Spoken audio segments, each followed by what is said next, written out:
All right, Dieter, Hutch, Levi Stadium, football game night.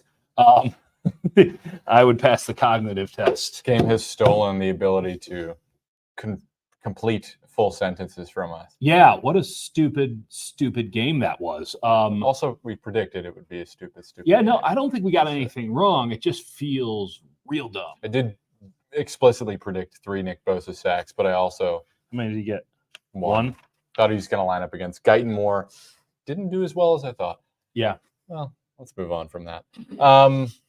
Moving on, that was a flop fest, folks. It was bad football. One great quarter, one glorious quarter. One legitimately awesome quarter for the 49ers. Isaac Guerrero, I think if you're going to take anything positive from this game, I think the takeaway is you should probably play over Mason.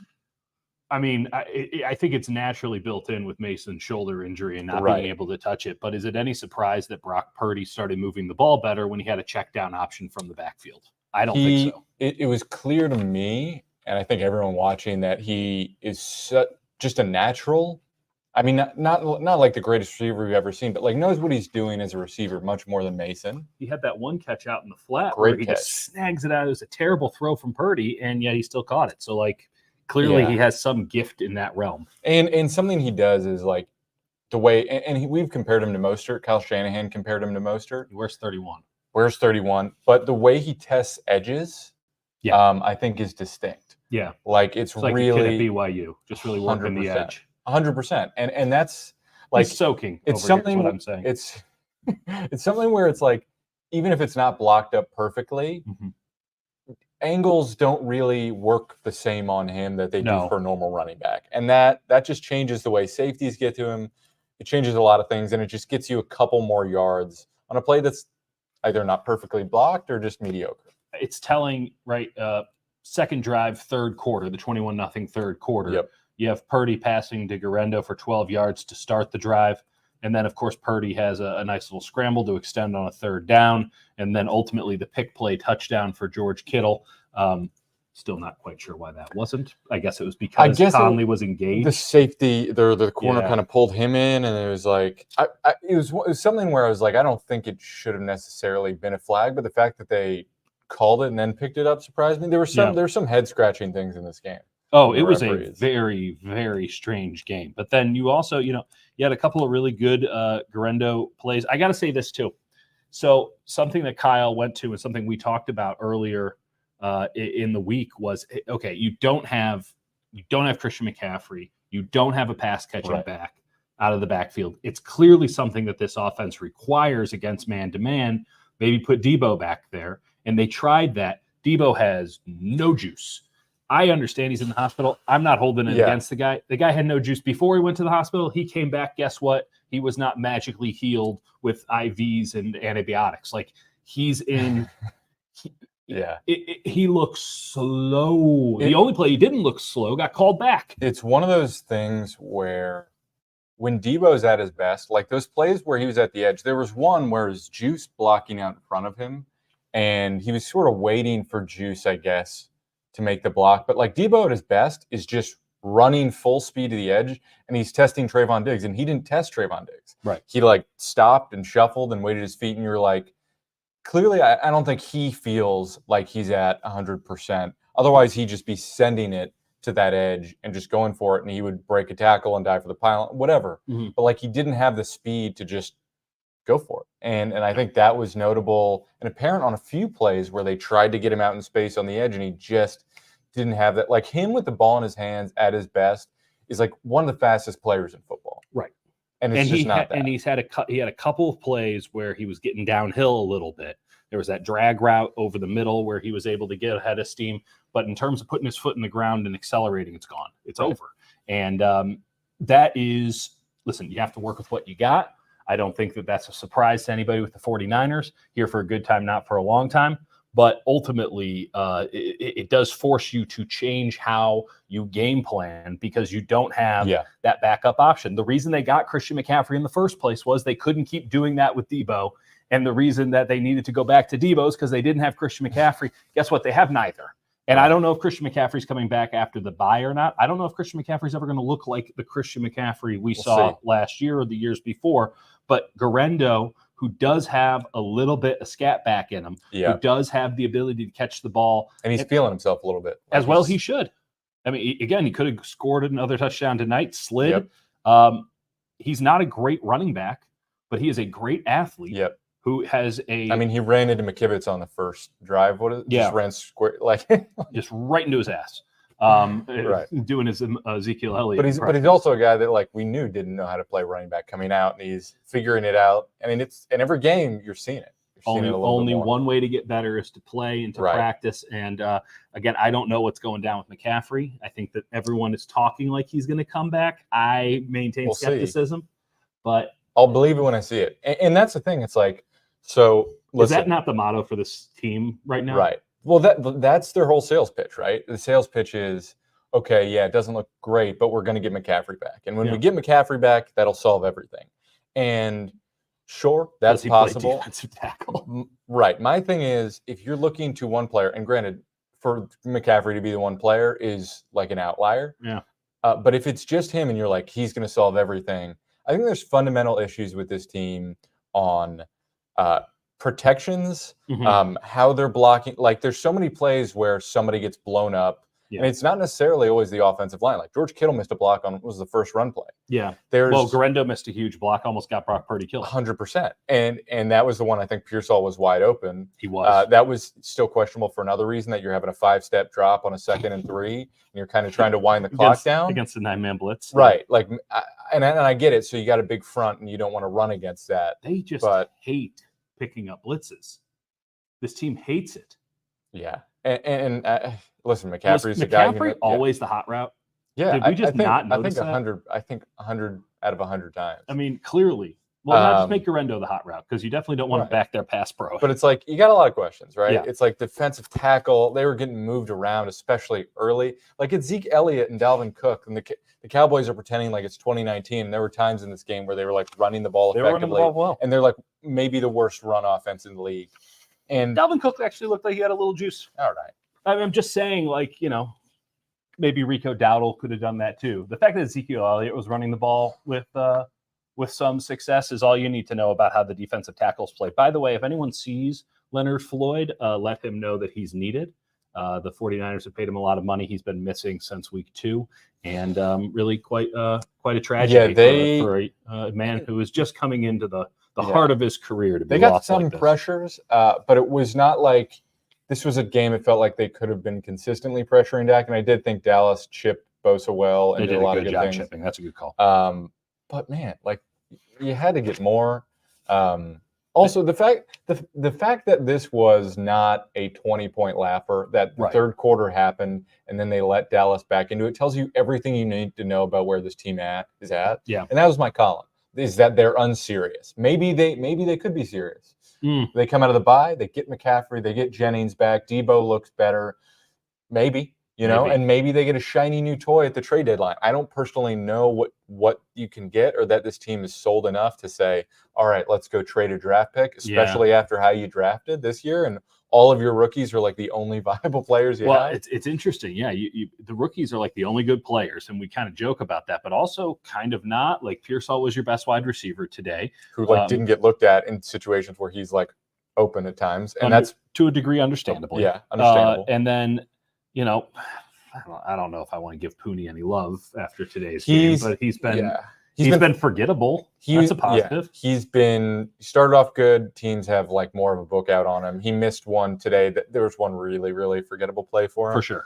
But he's been mostly good. You just don't notice him most of the time, which is more than you can say about his guard counterpart, Aaron Banks, or counterpart. You have Renardo Green is the best true outside corner on the team. Lenore's the best defender on this team right now. Yeah, we'll see what his injury, how bad the ankle injury is, because Jair, that was the other open CeeDee Lamb touchdown, as Jair just cracked him, and it was man coverage, and he just got destroyed.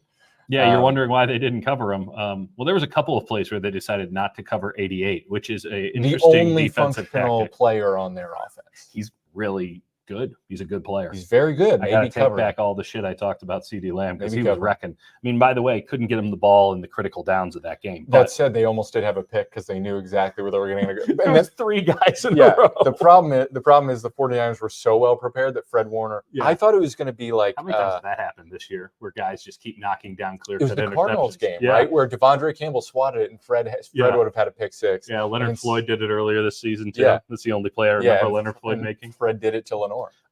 It was a hot mess of a game for a hot mess of a team and a hot mess of a first half. And I think that if you want to take any consolation or solace or relief, you can just say this team played like absolute dog shit in the first half. I mean, I understand. Oh, we had penalties. They took away a big play. Your quarterback looked like shit. Your defense couldn't get off the field on third down. You were holding left and right. Like, I'm not giving you the benefit of the doubt because a touchdown was taken away. Let me just read the first drive. Kittle misses a block. Pearsall is not lined up correctly. Right. And that was brutal. And Conley was trying to get him to get lined up, and then they snuck the ball, and it's a 5-yard penalty. Yeah. Debo wheel route, great play, but Brock throws him. It should probably be a touchdown because he's against Eric Hendricks, and there's no one there. Yep. Then there's a hold on Kyle Juszczyk, and then 3rd and 10, you run it up the middle. 50-yard field goal. 50-yard field goal. Anders Carlson had a nice game. He did. And that was just the first drive. This was like Purdy nearly threw a pick to Kittle because it was a late window throw. That's right. Garendo ran into McKivitz's ass, and then Purdy and Kittle were not on the same page on that 3rd down, even though Kittle was wide. I mean, it was brutal, and Brock was rushing throws. Looked like the game was too fast for him. Looked lost in the first half. He looked bad, and then second quarter really wasn't that much better. You get the big 66-yard touchdown on a play perfectly drawn up by Shanahan, perfectly executed for everybody except Eric Saubert, who's out there. Yeah. You text me right before and it's going, they're going 21 personnel, no time to fuck around. Well, then they went and fucked around. And then, of course, Purdy on that same drive misses that pass right over the middle to a wide open Debo Samuel on 4th down. And so you're looking at this and going like, just way behind him. Unbelievable. And there's also another play where Conley was like opening a window. Yeah. And I think he took like a shorter throw to Pearsall. Yeah. And he just didn't rip it. And it's like he looked at it and then went, and then took the short. And it's like, when we've seen Brock at his best, he's just seeing that and trusting it. And you can see him not trusting things in the way he has in the past. And understand, to a degree, understandably, right? Your offensive line is constantly failing in front of you. You don't know who the hell your receivers are. You're probably running around a little bit too much, And there's a lot of man-to-man. So that option's always there in the back of your head. You might as well take it sometimes because it's probably a better play than trying to get it in a tight window or trying to intercept.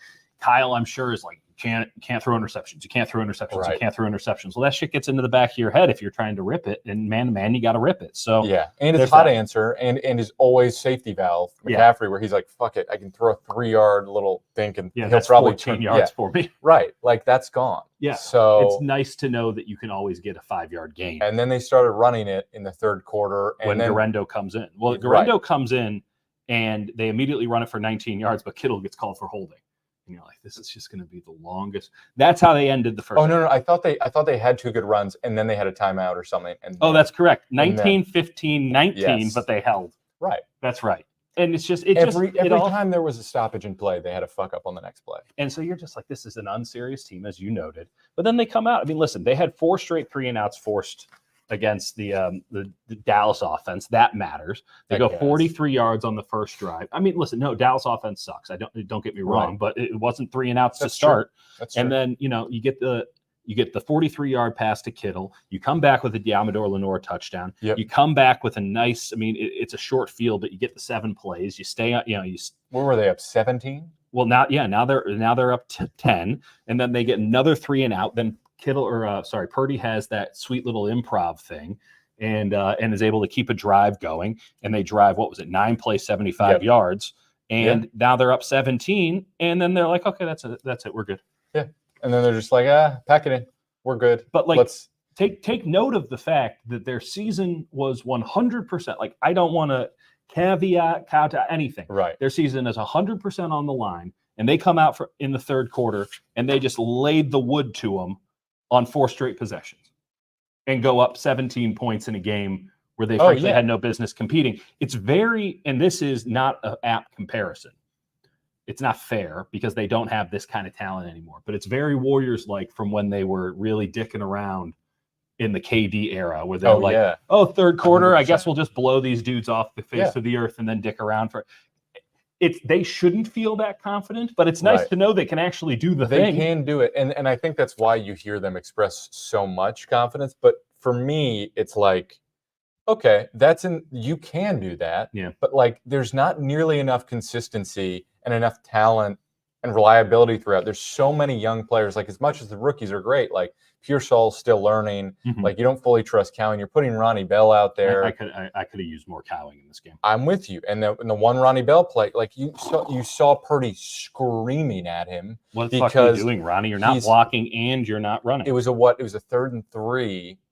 Right. It was a 3rd and 3. And so it's like Purdy's going to scramble. Third and 1. He wanted to scramble, but Bell never blocked for him, so he would have gotten blown up. Right. And he couldn't have done that extendo arm. Right. So it's like if Purdy's going to scramble, he's going to get it on his own. Like, you're a receiver, receive. And that's what happened with Braden Willis in the preseason, where Purdy's like, come back to the ball. Who got cut?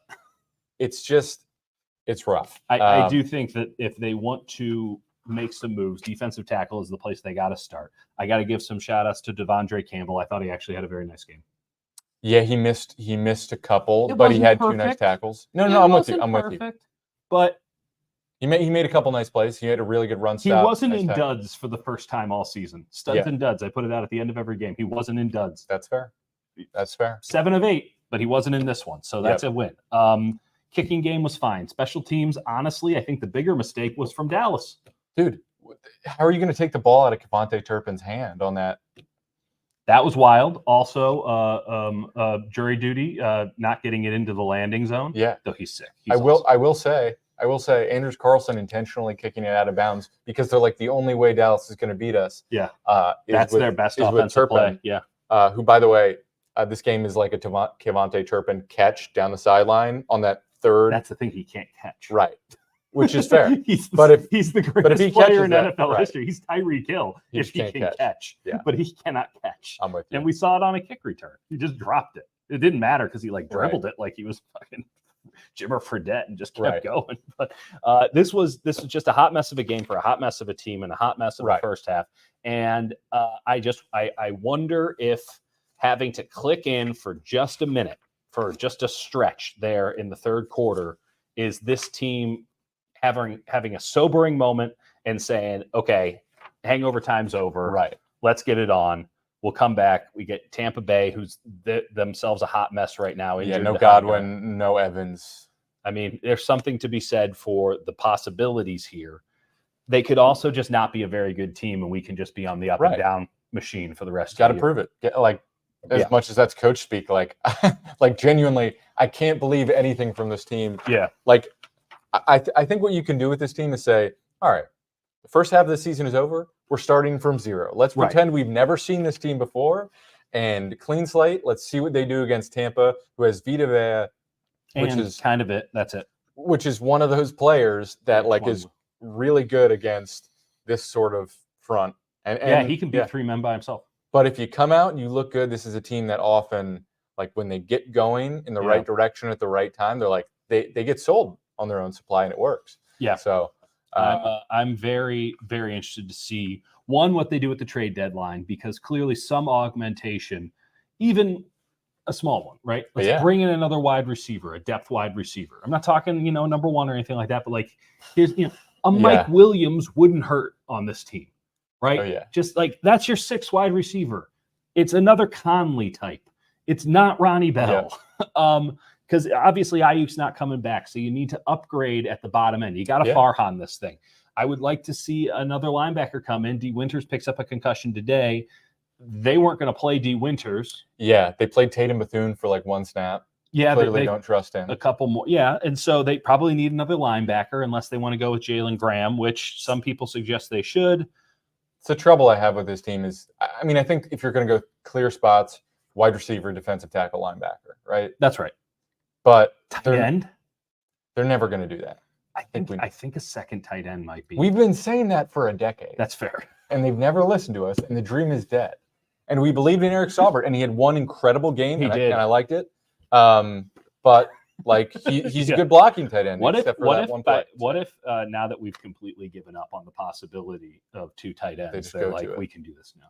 I would love Peter it. and Jake are off. Our Jordan fucking Reed. case. Remember the Jordan Reed experiment? They could just never get him and Kittle on the field at the same time. Yeah. And he had that one shoestring catch. It was unreal. Should we take some questions? I think we should do some questions. If you have questions, get them in there, or comments. We can just do comments. We can do that too.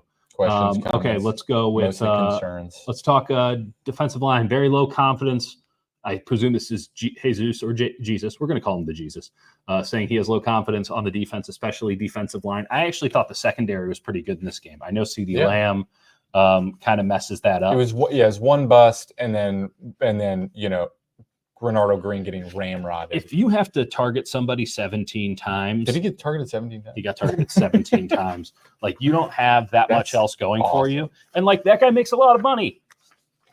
I'm not that concerned with him getting targeted 17 times. Now, I will say, per others, here we go.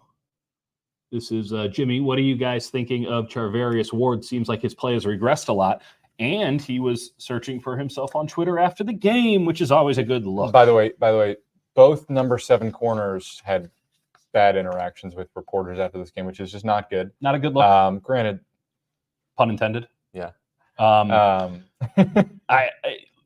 Ward looks like he is compensating for a lower body injury. So that's my take on it. Remember at the start of last year, it was looking rough where he held a lot, right? Yeah. And then as the season went, it got better. Either they stopped calling it less, or he figured it out. It's a thing where, like, if you're in that position, and he's like in position a decent amount of time, but he's just like so clearly grabbing. And even if it's not making a difference, his hands are like on that one in the end zone. He doesn't know how to grab, apparently. It's just so clear. Instead of just shadowing right here, he's like, "What if I got into your pits?" Like you should. That's like what. Right. You're just trying to maintain connection. Right. You don't need to also try to be unhinging their shoulder pads. It's the way easy for us to say. It's that clear. That's the real problem. And it's like, does he not think he can? I don't know. I need to watch this game's tape in all 22 to really like see. He was giving a lot of cushion. Yeah. And I honestly wasn't able to pick up. I could see that Dallas was playing a lot of man-to-man. I wasn't able to pick up what the Niners were trying to do. It seemed like a lot of zone, but also it seemed like a lot of guys didn't know what they were doing, which is something we saw a lot against Kansas City too, where maybe they're mixing and matching, and it's not coming. It's just not coming together. I was not impressed by the defense, but I will say this: safeties played fine. I thought Jair Brown had a nice game. I thought Mustafa had a nice game. Yep. I thought Renardo Green had a really good game. Diamador Lenore, I said it earlier, I'll say it again. I think he's the best player on this defense right now. It's funny. I was thinking about it, and I was like, there's Fred Warner and Bosa, and it's very clearly Lenore is like the third most important player on the defense. He might be the third most important player on the team right now. Purdy. Yeah. Purdy, Warner. He might be more Lenore. He might be more important. I can't say he's more important than both. He's in every time we have these conversations about like the pillars. Now Diamador Lenore is part of Kittle. Like today is a game where you're like, is Kittle the most important player on the offense? It's like probably not more important than Trent or Purdy, but like clearly no one else is more important. There's no replacing him. Right. I mean, I don't know what Brandon Allen would be able to do. I don't think there's replacing Purdy either. But Kittle's also played well when they've had replacement quarterbacks. They just don't win. So. It's true. Suffice it to say, as bad as Charvarius Ward's contract year has been, Diamador Lenore's contract year has been that good. They're going to have to pay him. They're going to have to pay him. I don't think there's two ways about it. And if they don't do it, somebody else will. Yep. And I think that at this point, all they can hope is that they somehow can fudge the numbers enough to where he doesn't get to make all pro as a cornerback, but rather as a defensive back, as to prevent him from having a very large those negotiations are going to be disgusting. They've already started to do it, right? When they put out the roster, they put him as a nickel back and a defensive back. Like because he's doing more, he's worth less. That's right. That's how they're going to market it, and that's just how negotiations go. But. All right, Eric, most realistic trade option. I like the one I already threw out there. I like Mike Williams. Mike Williams is solid. I tried to look for defensive tackle options. There's not a lot. Nothing. What about the Panthers? Do they have any? Let me just. That's the other thing I'm just too. When you the have this Panthers incredible. roster. I mean, I'm not a big Deontay Johnson guy. I can buy it. Deontay Johnson's an option. I'm not sure I'm sold on receiver unless you're getting him for. I think what you need is a viable X receiver who isn't going to be just somebody who can run the goddamn routes effectively. Does Josie Jewell do anything for you? No, he's too slow. He's too slow. He was a really good player in college. What about Tommy Tremble as your third tight end? I do like a Tommy Tremble in my life. I like that a lot. There's that. I think, and then it's a lot of players I have never heard of before. I think it's more important to think defensive tackle, tight end, wide receiver, linebacker. Of those options in total, I would say wide receiver is most likely to get moved. I think that's fair. I think that's fair. I think the most impactful would be just like a gap plugging, semi-young defensive tackle. That is tough to find, especially for relatively cheap. I don't know what teams are going to offer that and whether the 49ers are going to be willing to, offer much for it. Jimmy coming in saying, I heard rumors about DeForest Buckner. Let me tell you right now, I heard that rumor too. That's some of the dumbest shit I've ever heard. Like, the Colts love DeForest Buckner. The Colts, even though their quarterback can't complete a pass, it's kind of awesome. It's a fascinating experiment that they're running there. They're a very good run stopping team. They have, what is it? Former President Grover Cleveland. What's his name? Grover Stewart. Grover Stewart. They have a very impressive defensive tackle combo. Yep. That's the backbone of a defense that has to do way more than it thought it would have to do. They're not moving them. So Buckner's not going anywhere. DJ Jones, is DJ Jones still on the Broncos? Yes. I saw him hauling ass to chase down a screen. He's still flying around. I think they still like him. A'Shawn Robinson. He's not really a gap plugger, but he's a big boy. He is a big boy. He's a big boy with some athleticism. He looks like Luell from Breaking Bad. You could get him. He's not playing well, but he's also playing for the Panthers. And he just got paid. So Jesus saying trade for Quentin Williams. Can't afford him. Can't do it. Can't get him under. No, you're thinking too big.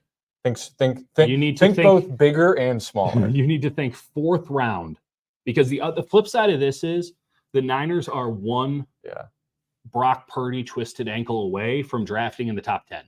Okay? Oh, genuinely. So this whole thing is just hanging on by a thread. They can win the Super Bowl or they can be drafted 7th.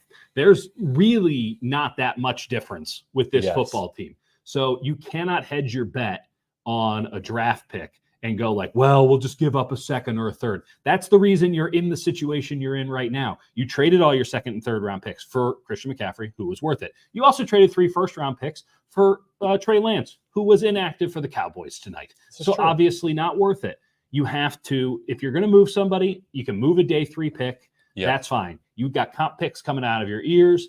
You can figure that out. You cannot move top 100 picks at this juncture with the team that's 500. No. You can't do it. So I would try to get anything you can from the Jets. I would try to get anything you can from the Patriots, even though they won. Has anyone ever heard of Jeremiah Ledbetter? I've heard of Jeremiah Ledbetter. It's a viable option. There we go. Jags. Anyone on the Jags? Darnell Savage from the Jags. Basically anyone in the NFC South. They got another safety. I forget his name. He's kind of speedy.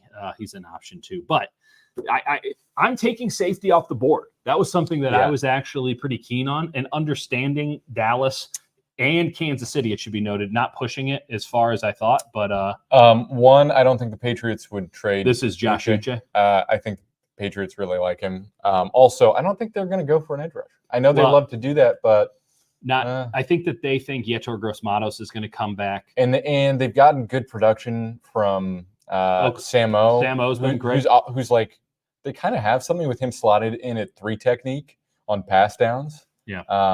They're not getting much from Floyd, but again, Floyd is probably out there more than they wanted, with Gross-Matos. So, I mean, maybe, but I don't think edge rusher is something that they're going to say, all right, this is a desperate need, unless it's, a great deal for a great player. Yeah.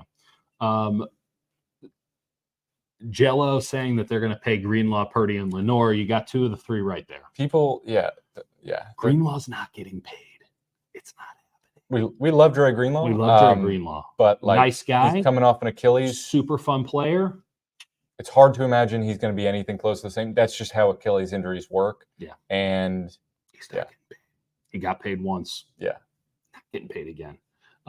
If someone else wants to pay him, that's great for him. All the more power to him. Older / veteran linebackers and safeties, it's something where you get paid, and then once the market collectively decides to not pay you, you basically never get paid again, regardless of what you do. It's how that's the safety market, right? It's like how Joe Flacco suddenly should maybe be a starting quarterback somewhere, but no one's ever going to do that.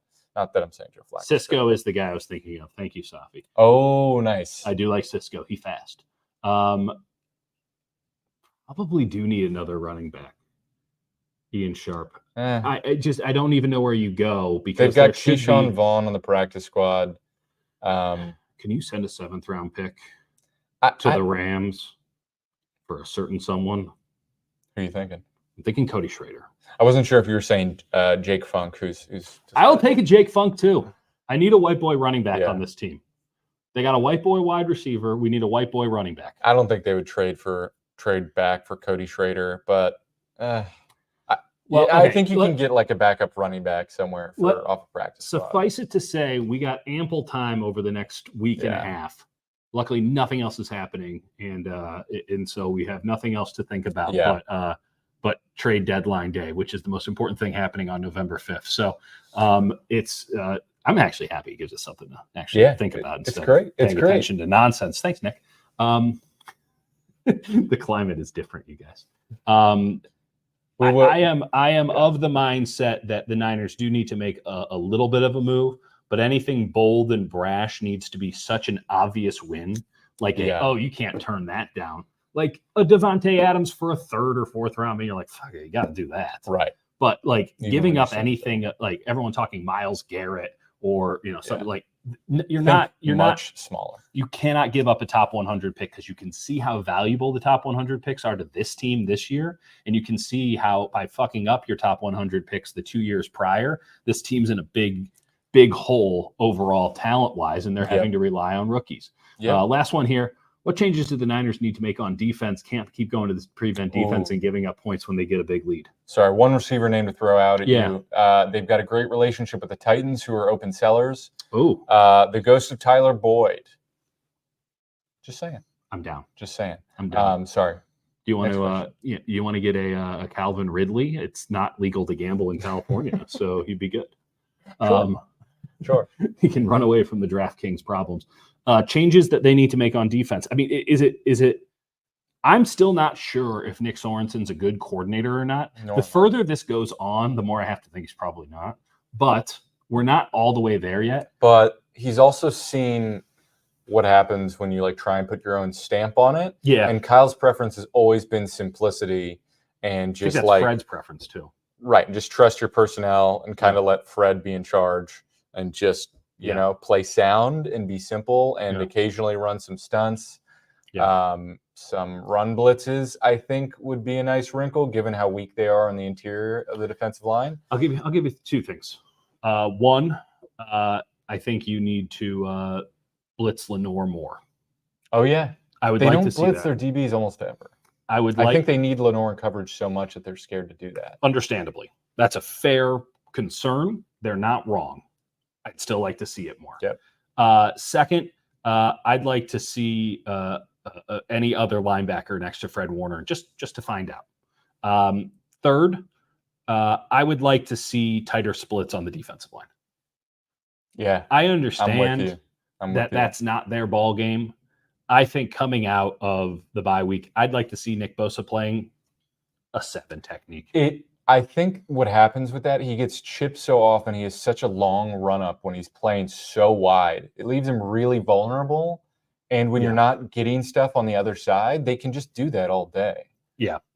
And then ultimately, I do think that they need to they need to figure out who the free safety actually is. They've been mixing and matching, and I appreciate that. And I don't think that that's something you should go away from.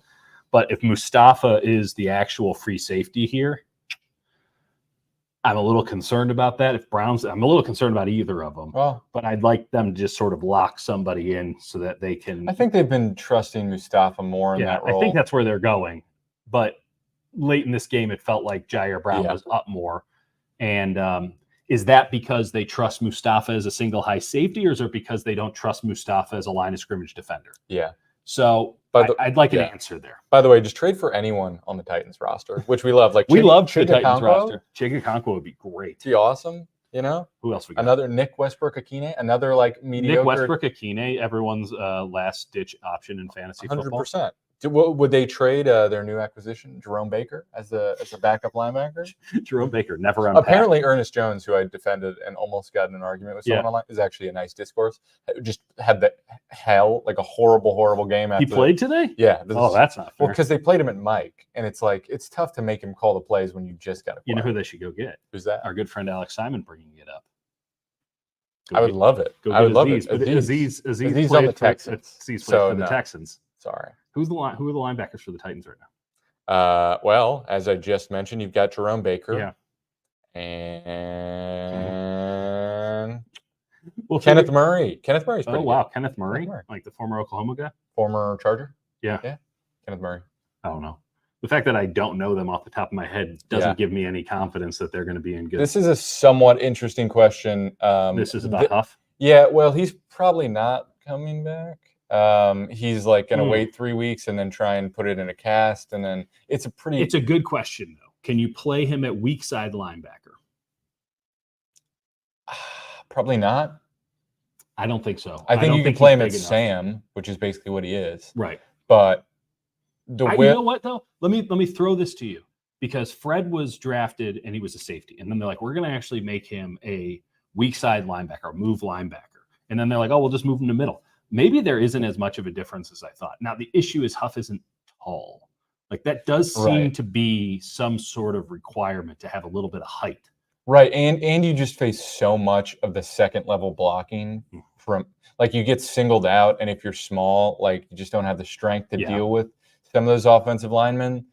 So I think him at Sam is like an intriguing proposition. If he can come back, it doesn't sound promising. Who is the most who is the player on this 49ers roster you expect to see more of now that we've had a bye week and some time to work on stuff? Cowing. That's a I great expect answer. to see almost none of Ronnie Bell after the bye. He might not even be on the team. I'll say this: Jake Brendel had a game where I didn't note him once, so I think the Nuge is not imminent. Also, the thing of like, I forget who. I think it was honestly Alex Mack. It was Alex Mack, and we talked about it. And he had I don't know if anyone remembers, but Alex Mack had a pretty rough start to the season.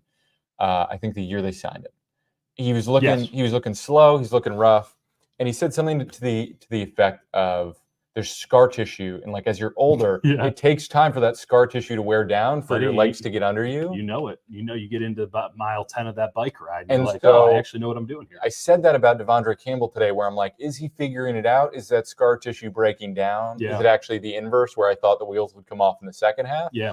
And it's the other way around. And Brendel, like, have not noticed him as much. I wonder if that's the case. It's starting, all those calluses are starting to turn into functional muscle. It's no longer just loose cartilage bouncing around. That's a nice thought. I think they were just playing the Cowboys. Okay. We will have content between now and the next game. I think we'll have a you tell me. We'll have a mid-season, where are they? Where are they now? Where are they going? Who he play for. Right. We'll have just a sort of a total check-in with where people are at. Yeah. Maybe like a studs and duds thing. Well, studs and duds is a good call. And then like a trade deadline, either preview or trade deadline live spectacular. Yeah, we'll do an extravaganza for sure. And then I want to talk about anything other than. And then we'll hang out with our families. No, I don't like that. That sounds bad. We shouldn't do that. Okay. We'll talk later. Appreciate you, folks. Bye. We should probably end this. I always want to leave the studio.